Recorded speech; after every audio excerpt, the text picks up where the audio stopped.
Pasukin Ilocos Norte, binayo rin ng malakas na hangin. May ulat si Glam Caligdan Dizon.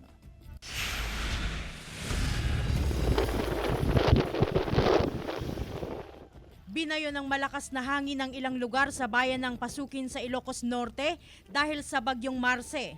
Kita ang lakas ng hangin sa mga puno.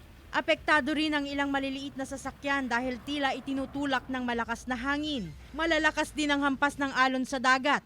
Bukod sa hangin, nakararanas din ng pabugso-bugsong pag-ulan. Binayo rin ng malakas na hangin at ulan ang ilang bahagi ng Pagudpod, Ilocos Norte. Ayon sa mga residente, malakas ang pag-ulan pero hindi tuloy-tuloy. Malakas din ang alon sa dagat na kasalukuyang binabantayan ng mga opisyal ng barangay. Ramdam din ang epekto ng bagyong Marce sa Gonzaga, Cagayan. Nakatutok na rin ang lokal na pamahalaan sa mga nakatira sa coastal barangay at malapit sa ilog. Pabugso-bugsong buhos ng ulan naman ang naranasan sa Cabanatuan City sa Nueva Ecija dahil sa bagyong Marce kahapon. Bandang alas 4:30 ng hapon nang biglang bumuhos ang malakas na ulan. Glam Caligdan Dizon, One North Central Luzon.